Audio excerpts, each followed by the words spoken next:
2013. ¿Qué tal? Muy buenos días. Bienvenidos todos a su programa Contacto Directo. Hoy estaremos conversando con Miguel Carvajal, asambleísta nacional de Alianza País, presidente de la Comisión de Soberanía.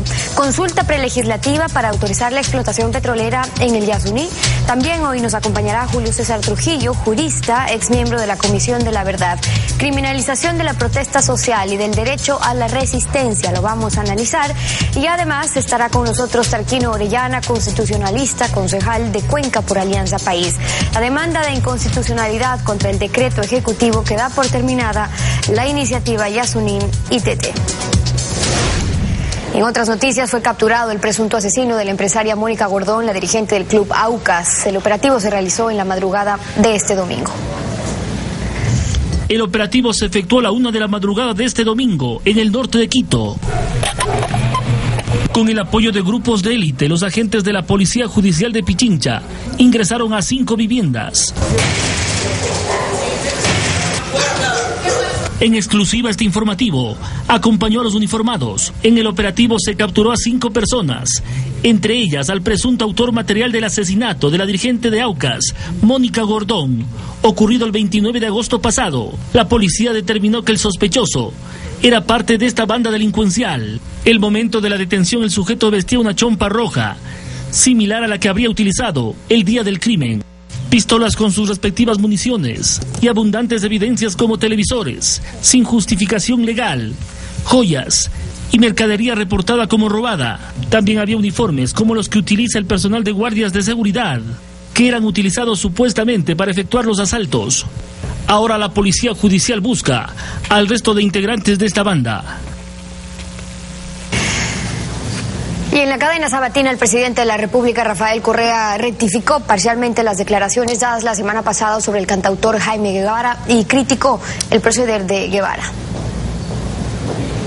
Tiene una enfermedad irreversible, cisticercosis, que provoca en él virulencia extrema y ataques epilépticos de hace décadas, especialmente cuando tiene accesos de rabia e indignación contra quien no piense como él, lo dice su propio amigo. Que estos ataques lo llevan a tener la mirada perdida, incapacidad de vocalizar palabras, dificultad para expresarse y para mantener el equilibrio. Lo vi personalmente y lo dice el mayor Montenegro. Todo lo cual lo hace parecer como borracho y bajo efectos de las drogas. Más aún cuando apesta alcohol, seguramente por medicinas que toma. Pero que de acuerdo a personas que lo conocen y a sus propias declaraciones, no es borracho ni drogadicto. Solamente parece, pero no es borracho ni drogadicto. Corrección realizada, compatriota. ¿Ok? Si este tipo me hubiera hecho una yuca, una seña obscena, delante de mi madre y mi esposa, le hubiera dado tal patada en sálvase a la parte, que se hubiera tenido que sentar de oreja el resto del año. Y si lo hace, responderé, señores. Julian Assange perdió las elecciones para el Senado en Australia. Los 6 candidatos del partido Wikileaks buscaban un escaño en el Senado, pero solo obtuvieron el 0.62% de los votos a nivel nacional, según reportó la agencia AAP. El mejor resultado lo obtuvo Assange en la localidad de Victoria con 1.18% de los votos. El fundador de Wikileaks aseguró que su partido continuará buscando un espacio en la política australiana.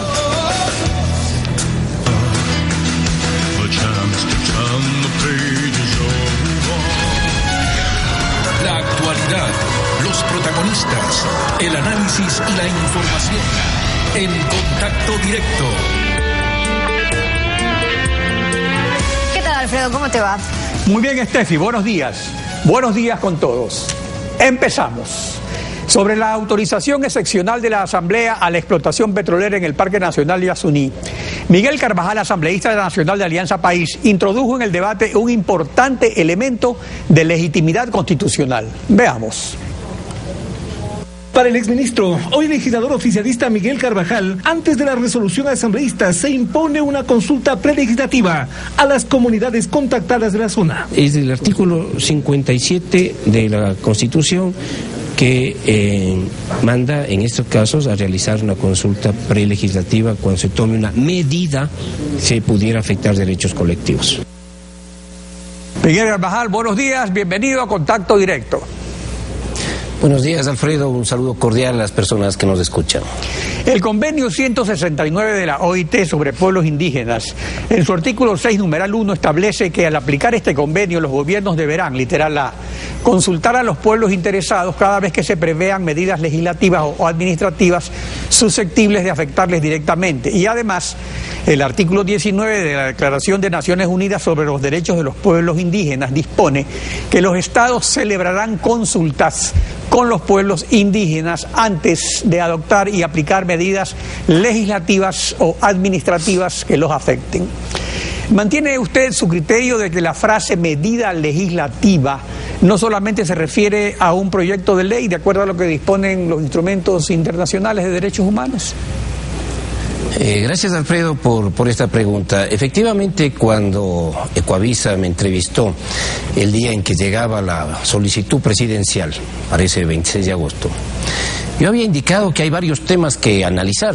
Uno de estos temas, evidentemente, en la Asamblea es si es que la Asamblea va a declarar como de interés nacional la solicitud presidencial, con lo cual, personalmente, y el bloque de país está de acuerdo, optar por esa vía y no por la de la consulta popular, porque la Asamblea tiene la capacidad constitucional y tiene que corresponsabilizarse también con estas decisiones, que son decisiones difíciles para quienes, como parte de Alianza País, llevamos adelante la propuesta de dejar bajo tierra el petróleo que está en el bloque 43 o ITT. Igualmente había que discutir otros temas, y eso lo dije en la entrevista. ¿Qué hacemos con la zona intangible? ¿Qué medidas técnicas se pueden llevar adelante para, por ejemplo, tratar de evitar perforaciones verticales en la zona intangible, como técnicamente se ha dicho que es posible? O discutir en el proceso de declarar de interés nacional si es que es pertinente o no la consulta prelegislativa, y en efecto esa fue mi opinión. Llevar adelante los procesos de discusión dentro del bloque de Alianza País, dentro de las comisiones. El informe de la Comisión de Justicia, de Derechos Colectivos, sostiene una opinión distinta en el sentido de que no corresponde la consulta prelegislativa, amparándose en una resolución, una sentencia de la Corte Constitucional a propósito de la consulta prelegislativa en la ley minera.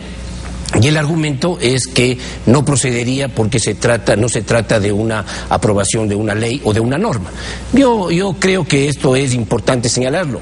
Esta es la opinión del bloque, es la opinión de la comisión. Yo me allano a esa opinión, como no debe ser de otra manera, porque se enmarca en la Constitución. Ahora, esto no quiere decir que una vez que la Asamblea Nacional declare de interés nacional la extracción o la posible extracción petrolera del bloque 43 y del bloque 31, las autoridades competentes, en este caso entiendo que del Ministerio de Recursos No Renovables, tengan que realizar de todas maneras una consulta previa a los pueblos originarios, en este caso pueblos contactados, Huaorani, tal vez algunas comunidades quichua. Perdón que lo interrumpa, asambleísta, pero justamente sobre la primera parte, en efecto, las comisiones de justicia y derechos colectivos, dentro del plazo perentorio que les dio el CAL, informan a la Comisión de Biodiversidad que no procede la consulta prelegislativa. Pero ellos se basan porque, según el artículo 5 del instructivo aprobado por el CAL el 13 de septiembre del 2012 para la aplicación de la consulta prelegislativa, esta solo procede para proyectos de ley. Ahora, este instructivo no fue aprobado por el Pleno. Entonces, según la ley orgánica de la función legislativa, ¿cree usted que el Pleno legalmente puede tomar una decisión que prevalezca sobre el instructivo del CAL? Porque estaría aquí una jerarquía de normas también, ¿no? Así es, hipotéticamente cabe, pero el instructivo a su vez se basa en la sentencia de la Corte Constitucional, que es la instancia que puede interpretar la Constitución. A mí me parece que el problema de fondo, sí, porque esto no es un tema formal, es un tema sustantivo que tiene que ver con derechos colectivos, y así dice la Corte Constitucional. Pero el problema de fondo es que en algún momento, en este caso, luego de la declaratoria de interés nacional por parte de la Asamblea, y durante el proceso previo a la extracción, a la exploración y extracción, las autoridades competentes, de todas maneras, más allá de que se aplique o no la consulta prelegislativa, deben realizar la consulta previa como manda el 57, literal 7 de la Constitución y el convenio 169. De tal manera que a mí me parece que aquí hay algunos elementos que destacar.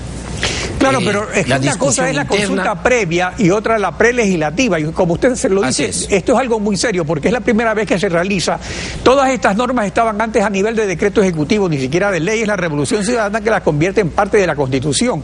Y ocurre que el artículo 424 de la Constitución manda que la Constitución y los tratados internacionales de derechos humanos que reconozcan derechos más favorables a los contenidos en la Constitución prevalecerán sobre cualquier otra norma jurídica o acto del poder público. Esto es importante, un acto del poder público.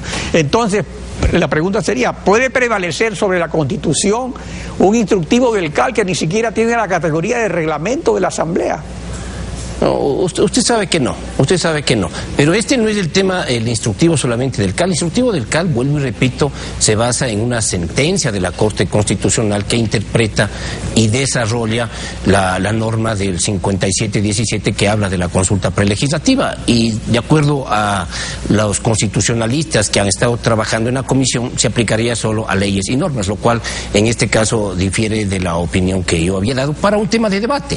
Pero aquí también hay un tema político. Cuando resulta que nosotros no expresamos opiniones que podrían tener algún nivel de diferencia, se nos trata como de una manada de borregos. Cuando decimos que hay elementos que suponen una necesaria discusión, lo cual en este caso creo que es positivo, se busca tener un nivel de contradicción. Yo creo que la Asamblea Nacional está trabajando de una manera muy seria en este tema. Hemos tenido puntos de vista distintos, se los ha analizado de manera madura, de manera seria. Hay 5 comisiones que están trabajando sobre este tema, hay 4 comisiones que ya han elaborado sus informes al CAL, que son informes favorables, y que sobre el tema de consulta prelegislativa se ratifican en que no corresponde, pero evidentemente hay un espacio de debate, hay un espacio de diálogo para abordar con madurez y con un espíritu democrático estos temas que son de interés fundamental para el país, porque lo que está... Claro, y eso es lo importante, como usted señala, o sea, que haya justamente el debate, que se analice, que se discute, porque también hay otra disposición constitucional. Por ejemplo, el artículo 84 de la Constitución ordena que la Asamblea Nacional y todo órgano con potestad normativa tendrá la obligación de adecuar formal y materialmente las leyes y demás normas jurídicas a los derechos previstos en la Constitución y los tratados internacionales, y los que sean necesarios para garantizar la dignidad del ser humano o de las comunidades, pueblos y nacionalidades indígenas. O sea, en ningún caso la reforma de la Constitución, las leyes u otras normas jurídicas ni los actos del poder público atentarán contra los derechos que reconoce la Constitución. Entonces es obvio y es evidente que el debate no ha concluido. Hay opiniones hasta el momento y que esto deberá continuarse debatiendo en el Pleno, según tengo entendido. Mire, la opinión del bloque de países, de las comisiones, es que no procede la consulta prelegislativa. Eso no quiere decir que no haya cuidado sobre los derechos colectivos ambientales y todas las normas que se están planteando para tener un riguroso control de prevención, de mitigación si fuera del caso, de remediación que fuera del caso, para cuidar la biodiversidad en el Parque Nacional Yasuní, que como todos sabemos es un ecosistema muy sensible. Es una preocupación de la Asamblea y está expresado en los informes. La preocupación sobre la protección de los pueblos en aislamiento es otro de los elementos sensibles, y no solamente estamos discutiendo si es que es suficiente o hay que mejorar los protocolos ahora existentes, que son parte de las medidas cautelares, que por ejemplo podría implicar que al menor signo de avistamiento puedan suspenderse actividades petroleras y también la capacitación, sino que puede llevar también a una discusión sobre cómo actuar en caso de que se decida actuar, por ejemplo, en la zona intangible, que como todos sabemos fue declarada en el territorio guaraní, que implica también el Parque Nacional Yasuní, para la protección de los pueblos en aislamiento. Y se está cumpliendo, el Ecuador está cumpliendo, y el gobierno de la Revolución Ciudadana es el primero que ha llevado adelante una prolija aplicación de las medidas cautelares desde el 2007. Pero también hay que tratar el tema de los derechos colectivos de los pueblos contactados, guaraníes, quichuas, que son pocos en la zona. Pero eso no quiere decir que no tengan derechos. Entonces hay que tomar todas las medidas para disminuir los probables impactos de una posible actividad de exploración y extracción de crudo en el Yasuní. No nos olvidemos, ecuatorianos, que en el Yasuní existen aproximadamente, con esto serían 5 bloques petroleros.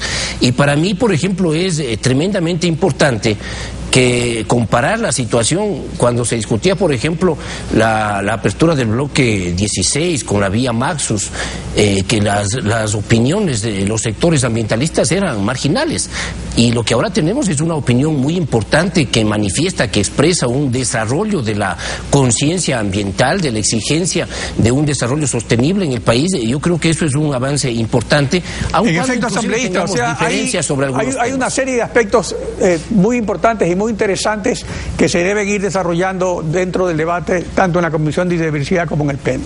Le agradezco su participación en Contacto Directo. Muchísimas gracias, un saludo. 7 de la mañana con 16 minutos, pausa y en breve estaremos con Julio César Trujillo. El Tribunal Ético para la Justicia, juristas y activistas de derechos humanos sostienen que la utilización de la figura penal de sabotaje y terrorismo por parte del gobierno criminaliza la protesta social. Ya regresamos para analizar este tema. Únicamente si aprendemos a ver el valor de la naturaleza en sí misma, la naturaleza permitirá que los humanos estemos mucho tiempo más. Debemos aprender a querer y cuidar la naturaleza si queremos impedir destruirnos a nosotros mismos. Lo dijo Richard von Weizsäcker, expresidente de Alemania.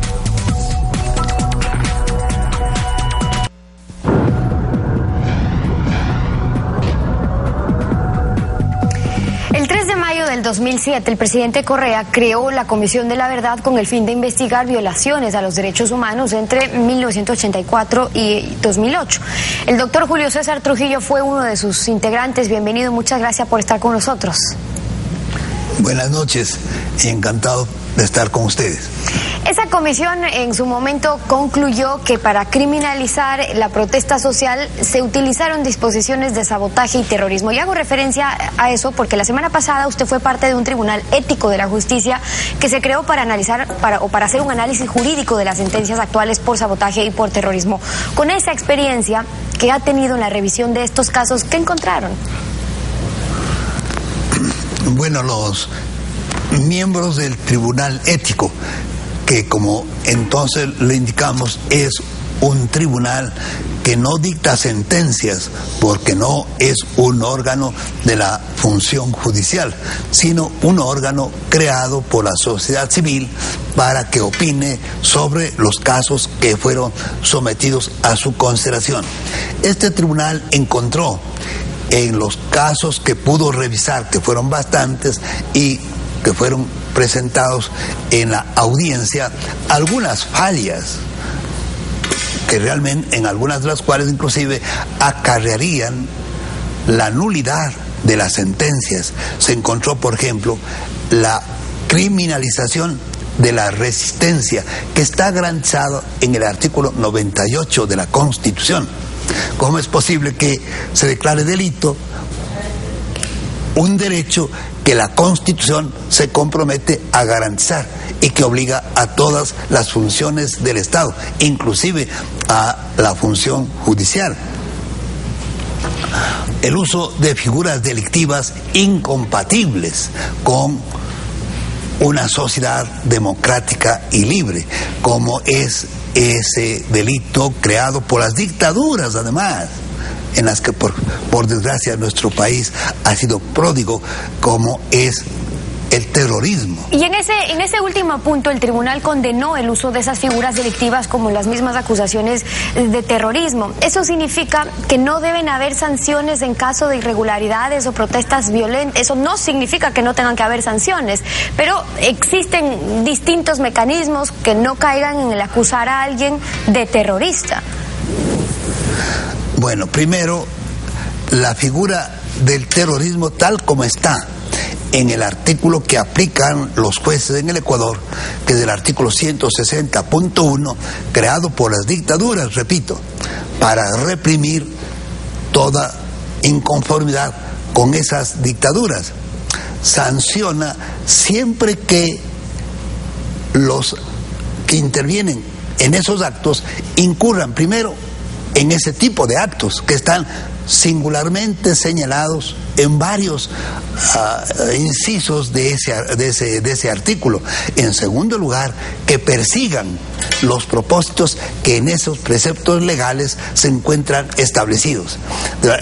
Por supuesto, ese artículo es, desde el punto de vista técnico, antijurídico, porque después de enumerar una serie de actos dice, etcétera, lo cual deja al juez la facultad de aplicar lo que a él se le ocurra como delito, cuando el derecho penal como ciencia exige que la conducta, el acto que se quiere prohibir sea casi descrito de manera tan detallada que el ciudadano sepa lo que no debe hacer y se abstenga de hacer eso que la ley le prohíba, y no dejar abierto, como llaman los penalistas, estas cláusulas abiertas, dejar que el juez en cada caso aplique ese artículo según su parecer y no según la regla que en el Código Penal se encuentran establecidas. Y ya que habla, doctor, de la actuación de los jueces, ¿por qué asegura este tribunal que hay falta de independencia de la función judicial, del Consejo de la Judicatura, de jueces y fiscales? ¿Cómo pudieron también evidenciarlo en distintos casos? Efectivamente, en varios casos, que es otra de las fallas que hemos encontrado en estos que nos fueron sometidos a nuestra consideración. Repito, en varios de estos casos, las autoridades llamadas a aplicar la ley no encuentran infracción penal alguna, y así lo declaran. El presidente de la República, inconforme con esta decisión de los fiscales especialmente, en una sabatina le censura y dice que eso está mal, e inmediatamente los fiscales retoman el caso que ya declararon que no era delictivo y terminan por encontrar delito en donde la semana anterior a la sabatina declararon que no era delictivo. Eso es realmente propio de un juez independiente que actúe de acuerdo con sus conocimientos y sus convicciones, o es la de un juez que obedece las decisiones de otros de los poderes del Estado, como es el Poder Ejecutivo? Nosotros hemos encontrado ciertamente que ahí hay una falta de independencia de la función judicial, porque no actúa de acuerdo con sus conocimientos y sus convicciones, sino de acuerdo con lo que dice o opina otra de las funciones del Estado, en un acto además que es público y de conocimiento general del país. Y para que quede claro, doctor, ¿esto lo hicieron después de revisar unos 40 casos recientes? Bueno, en algunos casos, digamos, ¿cierto? En un caso es de los jóvenes del Central Técnico. Ellos fueron sometidos a una investigación. El fiscal encuentra que no hay infracción allí. Así se pronuncia. El sábado siguiente, el presidente dice que eso está mal. La semana siguiente, a la sabatina, los fiscales que la semana anterior dijeron que no hay delito, encuentran delito. El caso de los muchachos del Central Técnico. El otro caso es de la profesora Mary Zamora. Igualmente ellos encuentran que no hay infracción. El presidente de la República dice que están equivocados y a la semana siguiente encuentran que los que dijeron que no había infracción encuentran infracción en aquellos actos que los examinaron la semana anterior. Y la diferencia está en el tipo de acusación que hace, es decir, no basándose solamente en el artículo 153, por ejemplo, en el caso de una manifestación sin autorización, sino utilizando el tipo penal, el 160, que habla ya de terrorismo, que habla de sabotaje. Los gobiernos, doctor, en general, pueden construir una estructura de miedo utilizando el mismo derecho penal para eliminar cualquier intención de protesta, de manifestación, una expresión contraria a un régimen en general, con el fin de silenciar. Efectivamente, el fiscal que actuó como tal ante ese tribunal ético dijo que no comparecían algunos de los que se encontraban, a juicio de ellos, injustamente condenados, porque tenían miedo de que se agrave la situación de ellos, y especialmente respecto de los muchachos del Central Técnico, tenían miedo de que se les prive del cupo que tenían para continuar sus estudios. Semejante sanción a un joven es realmente inaceptable en un régimen democrático, porque es destruir toda la vida de un ser humano, que no es condenarla a muerte ciertamente, pero sí truncar todo su proyecto de vida. Él pensaba ser un profesional, él pensaba ser un abogado, qué sé yo, y resulta que incurre en esta falta y por esa falta, además, eso llamada falta está admitida como derecho en la Constitución, derecho a la resistencia respecto de aquellos actos del poder público que los encuentra injustos. Pues por ejercer ese derecho incurre una sanción además que troncha todo su proyecto de vida. Este tribunal ético no es vinculante, es más bien un llamado de atención, un llamado de alerta. ¿La idea es solo dejar un precedente o cómo se podrían utilizar ya para terminar estos argumentos?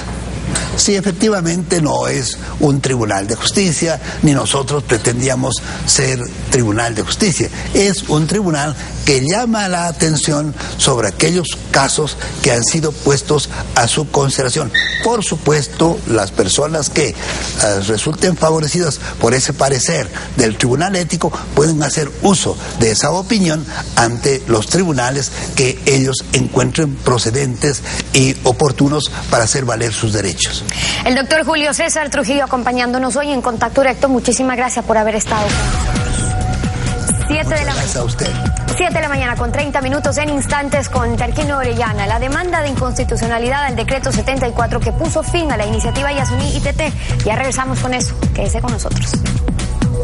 A pesar de las ilusiones racionalistas e incluso marxistas, toda la historia del mundo es la historia de la libertad. Lo dijo Albert Camus, escritor francés, premio Nobel de Literatura en 1957.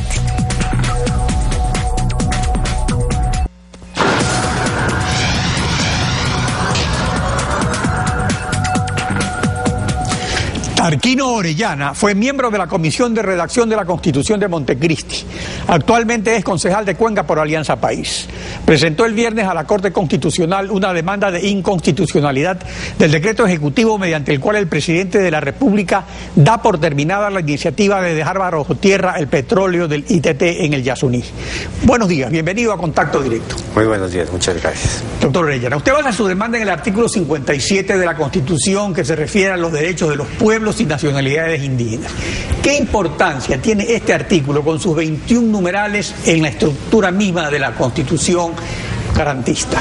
Sí, muchísimas gracias. Yo creo que la demanda de inconstitucionalidad quiere mostrar fundamentalmente el hecho de que esta iniciativa del gobierno de alguna manera ataca la sustancia, el corazón o lo que podríamos llamar el núcleo duro de la Constitución. Una Constitución que se proclama de derechos y justicia, una Constitución que proclama y declara y difunde al mundo los derechos de la naturaleza y que reconoce los derechos de las nacionalidades indígenas, entre las cuales están desde luego de los pueblos no contactados o pueblos ocultos, que proclama además un modelo nuevo de desarrollo, un modelo biocéntrico, el Summa Causai, y que toda esta política, esta iniciativa extractivista ciertamente contradice, yo diría, la vértebra, la sustancia misma del hacer constitucional. Ahora, pero el artículo 407 de la Constitución claramente establece una excepción, y eso es lo que está solicitando a la Asamblea del Presidente de la República. Entonces, ¿en dónde está la inconstitucionalidad si la propia Constitución establece una excepción? Lo que pasa es que hay una distinción obligatoria que tenemos que hacer. Una cosa es una excepción y otra cosa es una prohibición. Y existe en la Constitución, en el artículo 57, numeral 21, una prohibición expresa, la prohibición de que en zonas intangibles e irreductibles, que es un concepto que de alguna manera se ha estado eludiendo en toda la discusión de estos temas, porque el concepto de irreductibilidad, que tiene que ver también con la conservación de los ciclos naturales, que tiene que ver con la defensa de un territorio ancestral, que no está definido por unas coordenadas o unos límites que vuelvan a dibujarse al antojo de cualquier burócrata.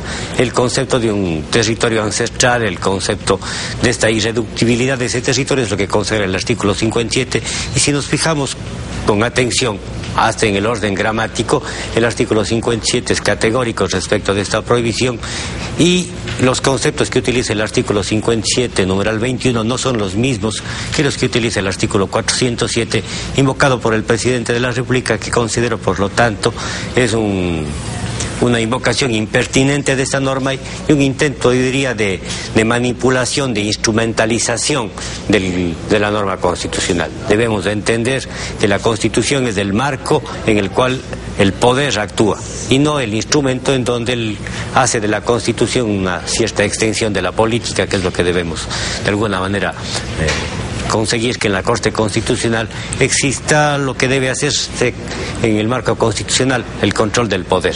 Ahora, esto de los conceptos es fundamental, en el concepto de la intangibilidad e irreductibilidad.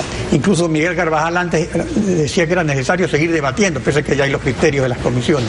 Ahora, por ejemplo, sobre esto, ¿es necesario que se avisten los pueblos no contactados cerca de donde se va a explotar el petróleo? ¿O el concepto constitucional de zona intangible blinda el área completa sin perjuicio de qué lugar se encuentren estos seres humanos? O sea, ¿cuál es ese concepto?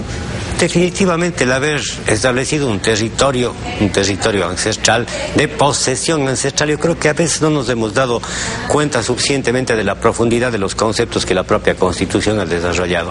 La idea de una posesión ancestral quiere decir que es un área, ciertamente no del dominio, pero sí de una situación particular que debe ser respetada. Y esa posesión ancestral es una posesión respetada. El gobierno, la administración pública, el Estado está obligado a protegerlo.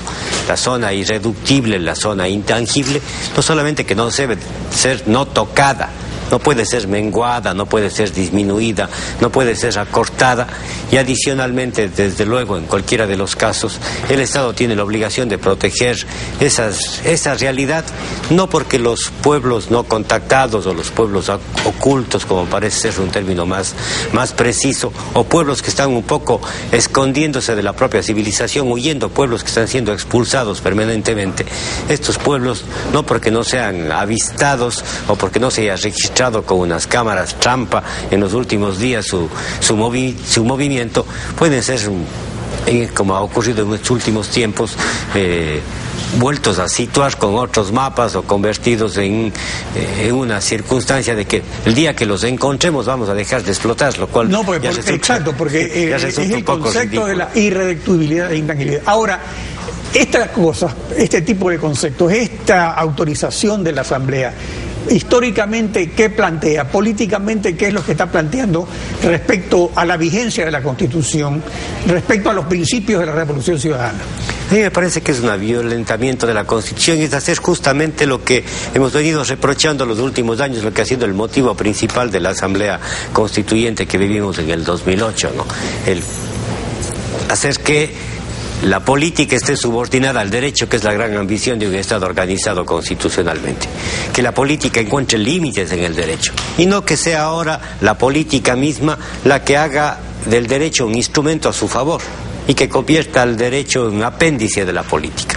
Yo creo que ciertamente en este concepto y en estas iniciativas que están haciendo y repitiendo todo lo que reprocharon, que están haciendo precisamente todo lo que se condenó, que están de alguna manera desnudándose en una práctica y en una cultura política que es la que el Ecuador ha repudiado en los últimos años y que sin embargo este gobierno, esta administración, esta forma de actuar lo que está haciendo es reeditando lo peor del pasado. Ahora, justamente uno de los enunciados y de los postulados de la Revolución Ciudadana que insistentemente repite su líder, el presidente, es que los poderes fácticos que antes manipulaban la Constitución ahora ya no existen y que en su lugar existe la voluntad del pueblo. Pero según lo que está ocurriendo, según lo que usted dice, lo que estaría ocurriendo tal vez sería que ahora hay un nuevo poder fáctico que está por encima incluso de la Constitución, que sería Alianza País. Definitivamente yo creo que estamos viviendo una época muy peligrosa. En el caso concreto de Alianza País, yo creo que podríamos revisar un poco históricamente este cambio en donde una ideología, una iniciativa, una ilusión, podríamos decir, ahora ha sido cambiada por un aparato de propaganda. Y este aparato de propaganda es el que sustituye por completo la actividad política. Además del oportunismo, la ambición y esta suerte de perversión que el dinero produce en las relaciones entre el poder del propio gobierno, y fíjese usted la relación que se ha establecido entre el gobierno y los gobiernos autónomos descentralizados, esa relación clientelar que ciertamente contradice un concepto de Estado de Derecho organizado unitariamente, que se gobierna de manera descentralizada descentralizada, como dice el artículo 1 de la Constitución, y que sin embargo se pervierte diaria y cotidianamente. Esto lo digo en mi condición de concejal de Cuenca, en donde un proceso de descentralización que vivimos y que promovimos hace algunos años ha sido frustrado por completo justamente en esta administración que proclama y declara los gobiernos autónomos descentralizados. Ahora, en este trámite se están cumpliendo a rajatabla los plazos perentorios dados desde Carondelet. ¿Qué esperanza tiene de que la Corte atienda su pedido? Yo tengo la esperanza que no debemos perder las personas que creemos en el derecho, la esperanza de que ojalá la presión ciudadana, y yo invitaría ciertamente que esta demanda tenga adhesiones que le pongan mucho más carne, de hecho una reflexión en el orden jurídico formal, en el orden técnico de los conceptos, pero creo que el aporte científico, técnico que deberían hacer los profesionales, antropólogos, los geógrafos, lo que podrían hacer ciertamente otros profesionales que conozcan de la situación, los propios economistas, que puedan discutir el modelo y disuadirle al presidente de la República y disuadirnos como país de la supuesta emergencia en lo que estamos creando artificiosamente, porque no podemos llamar interés nacional lo que contradiga la Constitución. Doctor Arquido Orellana, gracias por acompañarnos hoy día en Contacto. Muchas gracias a usted, buenos días. Steffi, tenemos que despedir. Alfredo, estamos cerrando así Contacto Directo a ustedes. Muchas gracias por su sintonía. Ya viene Contacto en la Comunidad. Alfredo, nos vemos mañana. Así es, mañana continuamos rayando la desinformación en Contacto Directo.